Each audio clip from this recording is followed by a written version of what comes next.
literally just got off the phone to you and you told me that I know that's bad. No, it doesn't look bad. It is bad. And I just look so fucking sad. And I'm like so hurt. Pregnant woman just found out her boyfriend of 7 years got into an accident on a secret vacation with her bestie. She paid for the $6,000 vacation and he took the lover instead. She found out because they got into a motorcycle accident on vacation and the family made a GoFundMe. That's wild. Like, I heard a lot of stories, but making your folks pay for actually, I've heard this story before. Making your wife pay for a vacation between you and her best friend just so you can smash, that is, boy, these people be playing with the wrong people, man. Y'all let me know down below what y'all would have did. Just hearing that title, what would y'all have done? Bit of a breakdown. I just got home. I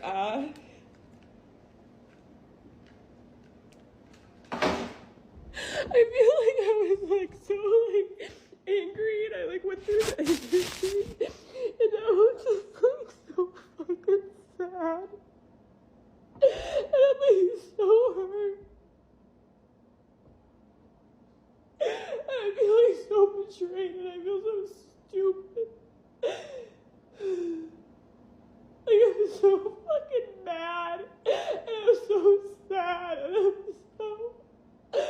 so angry. And I'm so angry that like they get to go live their life. And my life is ruined. And now I have these 2 kids to take care of. So I had a baby doctor appointment. And it was a different doctor that I normally see. And she was like, I don't know, she was like very like thorough in her questioning. Like she was asking me about like pediatricians and stuff.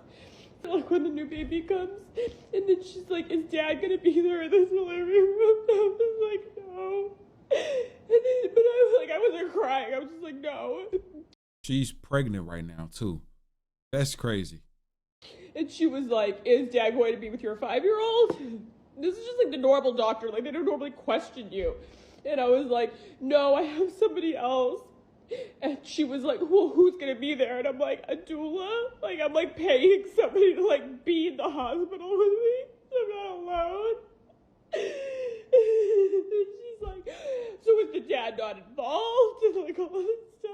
And I'm like, no, the dad's actually in Mexico fucking somebody. Wow.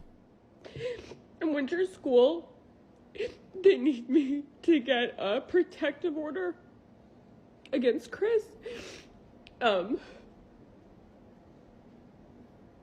that he can't contact her at school.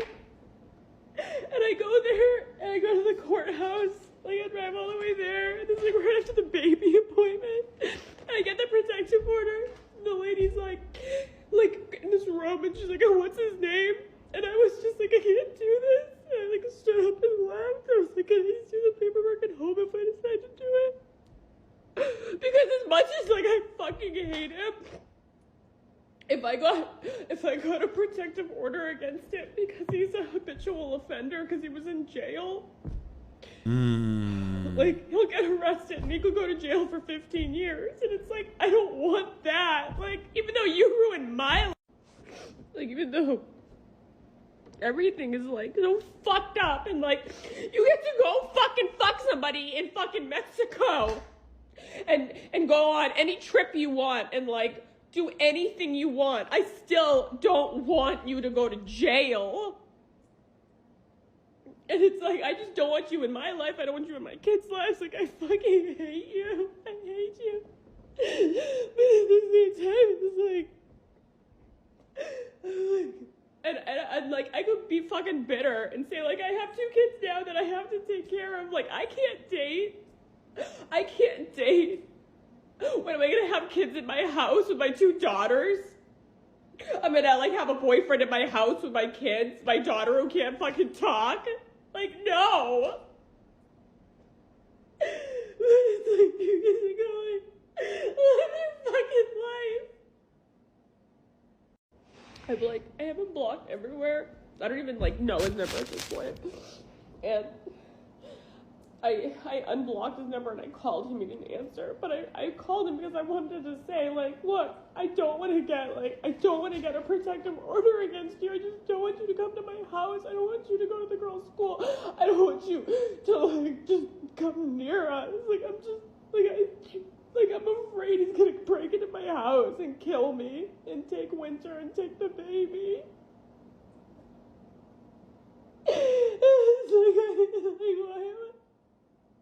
It's like, why did I pick this person to have a baby with? Twice.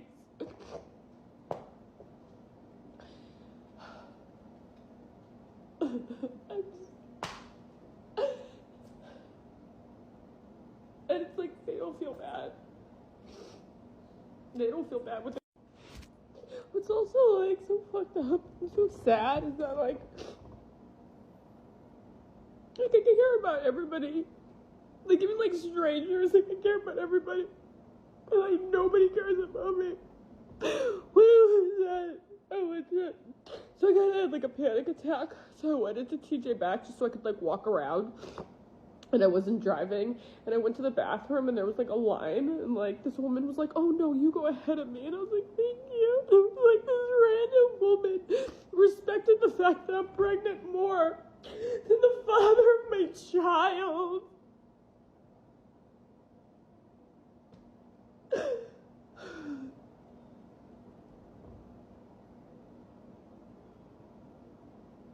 Like, I just don't understand, like, how I could love this person and live with this person and this person could do this to me. So just to respond to the first video, it's hard for me to give a lot of valuable advice, if that makes sense, because I've never been in a situation and with having kids with somebody and that type of betrayal happens, you know, where you have kids together and you don't want them to see the kids.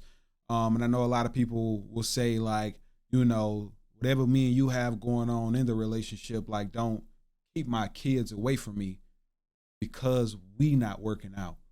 You know what I'm saying? Like, that's the only thing I've ever heard about when it comes to two people not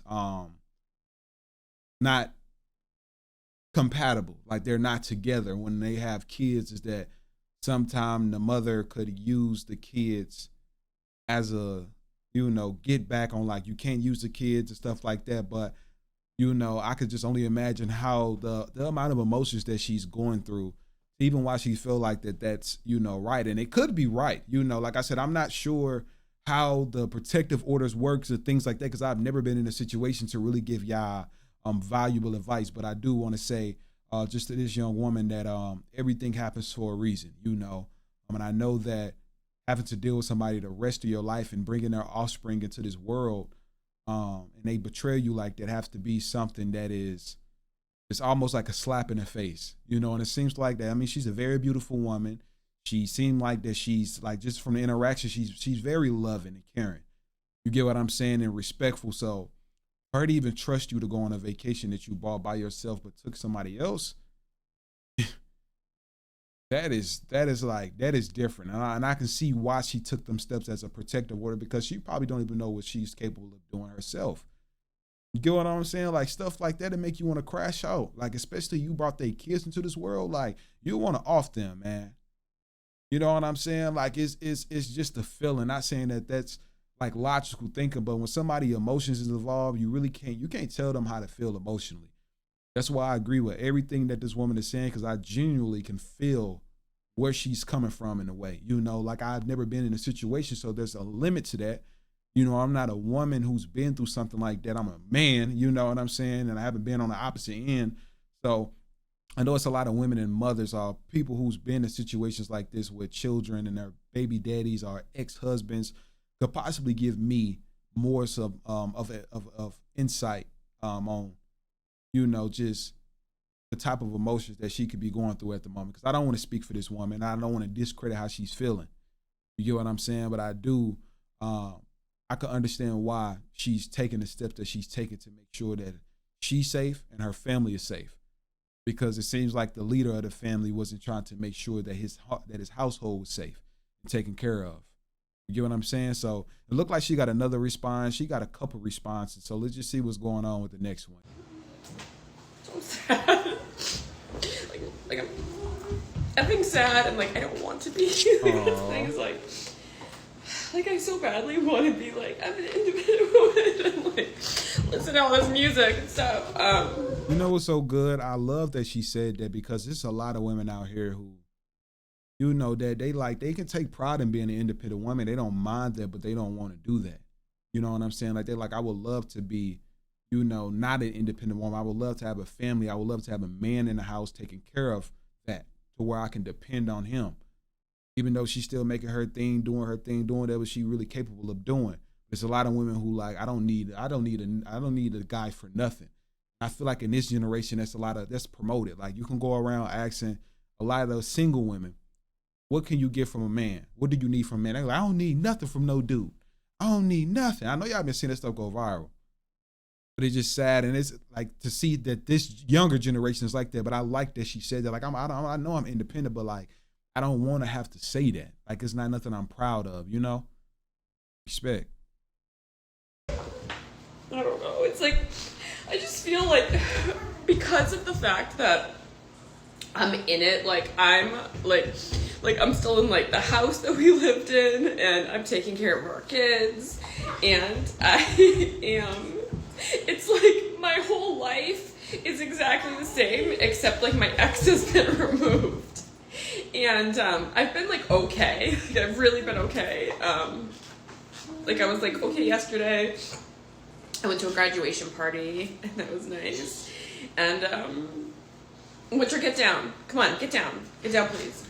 Sit down. Sit down. I went to a graduation party yesterday. It was like nice. It was nice to get out of the house.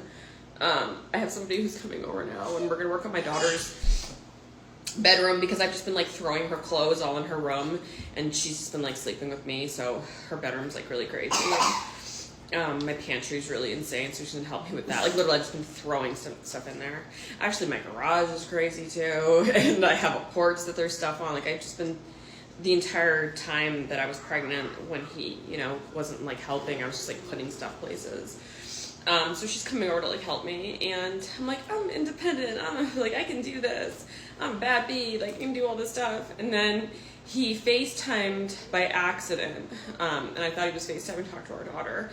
So I like FaceTimed him back, and he's like in the store just like shopping, and it's just like it's like so badly like I just like want to go back in time so bad.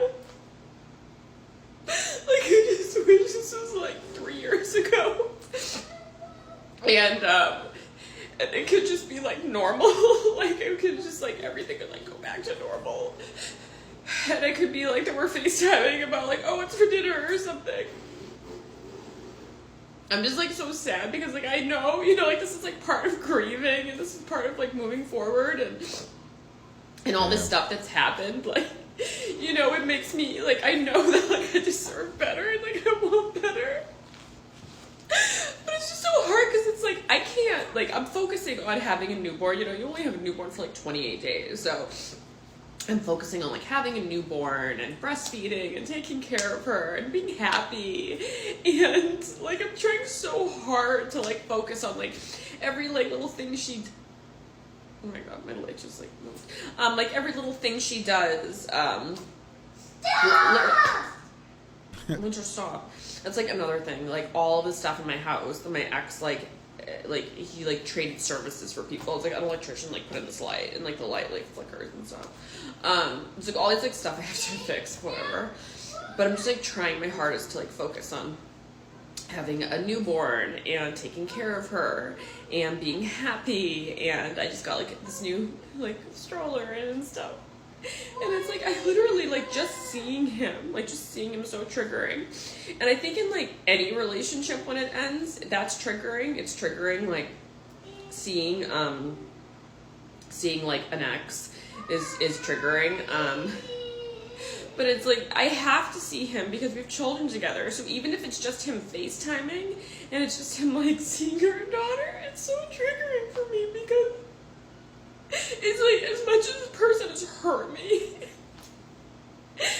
so badly like miss him, and I so badly like miss what we had. Like even on Facebook, like I'm starting to hate Facebook because of how Facebook has, you know, like your memories. So like this memory came up from 7 years ago when we were at Disney and we're like kissing, you know, like before we had kids and stuff.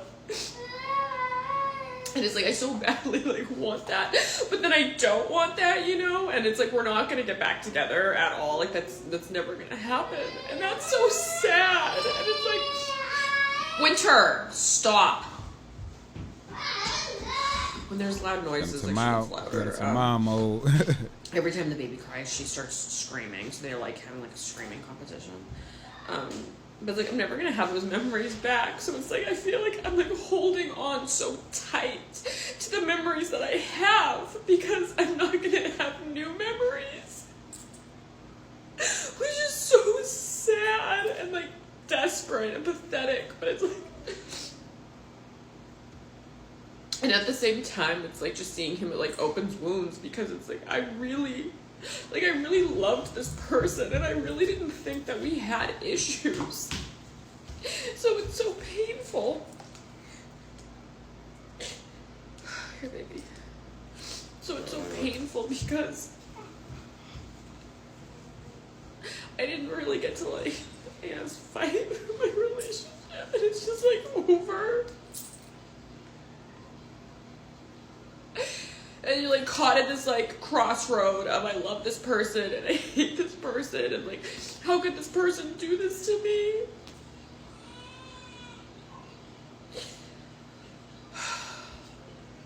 It like doesn't help the fact that I'm like in our house, I'm taking care of our kids and okay, I gotta go take care of the new baby. And like I'm signing the birth certificate tomorrow and he's not signing it. Dang. It's That's just, crazy. like, so sad. It's like, I really feel like my life is like, it's like a nightmare and not a nightmare at the same time. Like, I'm so grateful to have my new baby, and hold on one sec.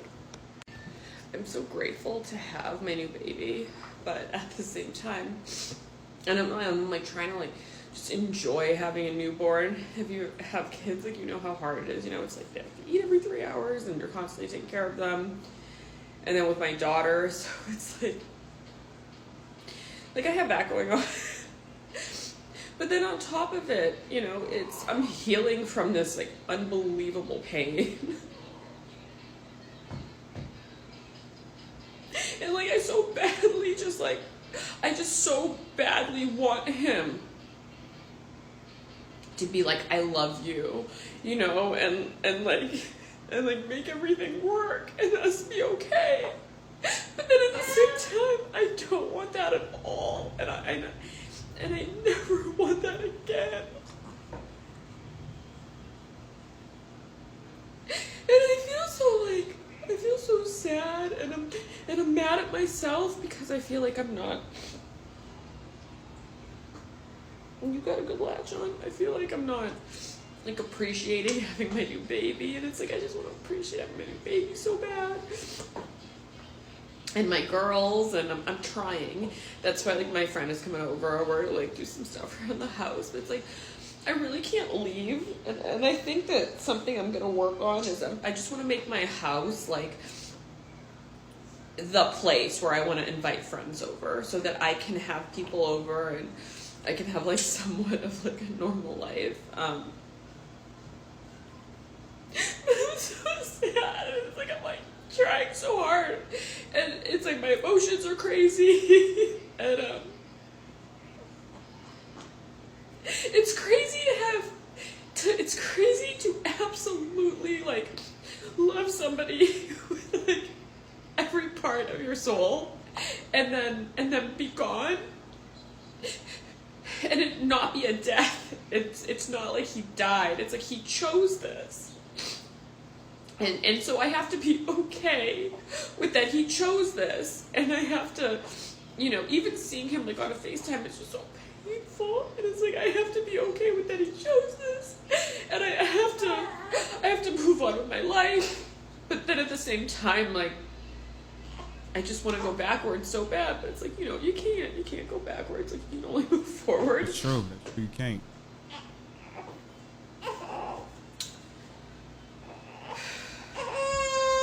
Alright, well, that's my TED Talk.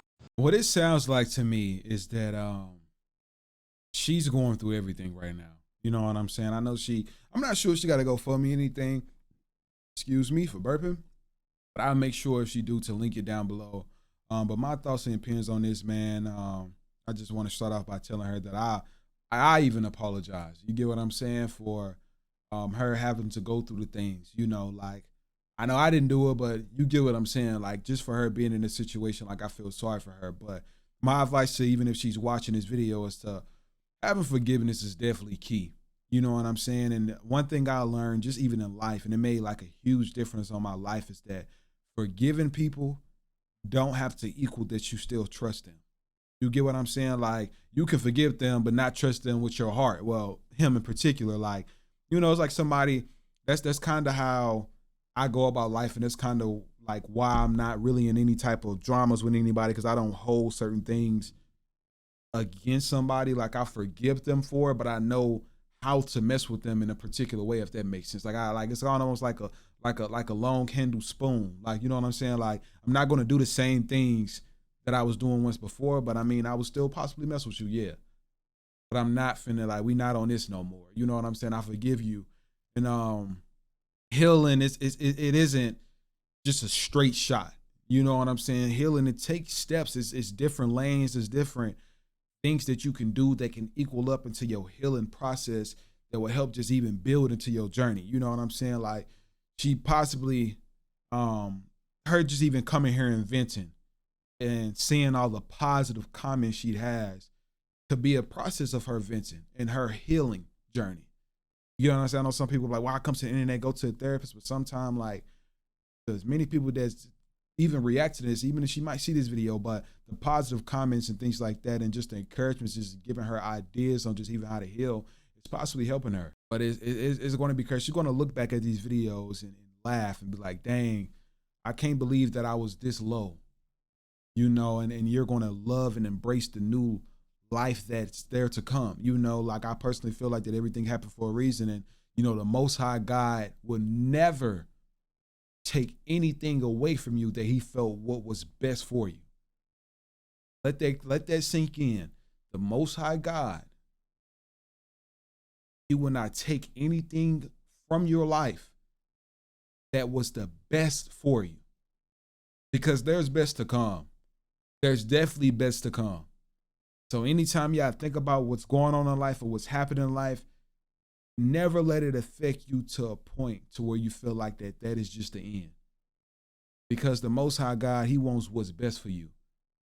That job gone, the opportunity gone, that relationship gone, and he's going to put something in your lap that's possibly better and what's needed for your journey and your path of life. You know, like, I'm gonna be honest, my God, the Most High God, he's not a master of confusion at all. He's not a master of manipulation. He is very trustworthy. It's a lot that's going to go on through your process, but just know that we all support you. And I'm sorry that you had to go through something like that. So yeah, I'll give her some encouragement words down below. Just even if y'all telling her, like, y'all love her, send some hearts, just say y'all keeping her and her family in prayer. She do have her newborn. Something and anything will be able to help. But I do hope that you all were able to enjoy this video. If you did, please be sure to hit that like button, comment, and subscribe for your boy. And remember what I said, y'all. Stay prayed up. I love y'all. Be safe.